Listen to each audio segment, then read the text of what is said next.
Bu videomuzda Power Query'de transform tabında olan reverse rows və count rows haqqında danışacağıq. Excel'imizə baxaq. Normalda Excel'də biz ən aşağıdakı sətrimizə baxmaq istəyiriksə, scroll etmədən təbii ki, Control Page Down qısa yoluna basırıq və ən aşağıdakı sətrimizə keçid edirik. Scroll etmədən dedim, çünki ola bilər ki, sətr sayımız çox olar. Məsələn, minlərlə, 10 minlərlə sətrimiz olsa, qısa yol vasitəsilə düşə bilərik və Control Page Up vasitəsilə də ən yuxarı sətrimizə keçid edə bilərik.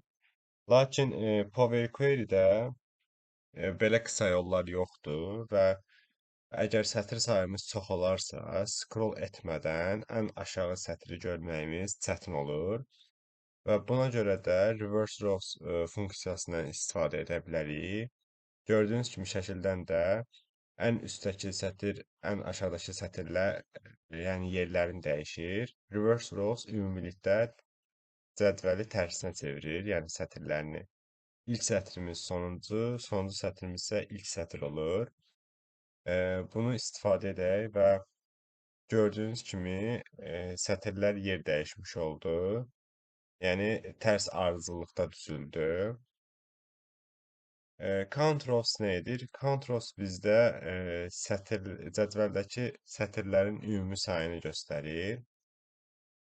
Excel'imizə baxsaq, burada hər hansı bir sütunun üzərinə klik etsək, bu hissədə 111 görünür və bir sütun adıdır. 110 sətrimiz olduğunu rahat şəkildə görə bilərik.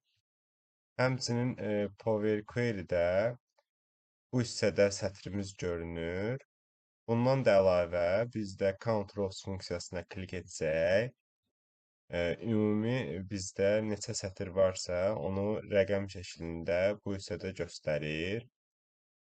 Əgər Excel'imizə yeni bir sətr əlavə etsək, məsələn,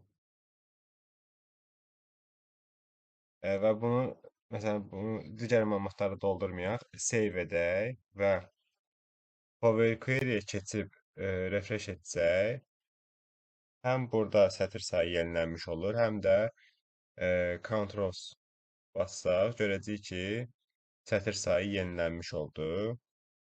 Bu şəkildə cədvəldəki sətirlərin ümumi sayını görə bilərik.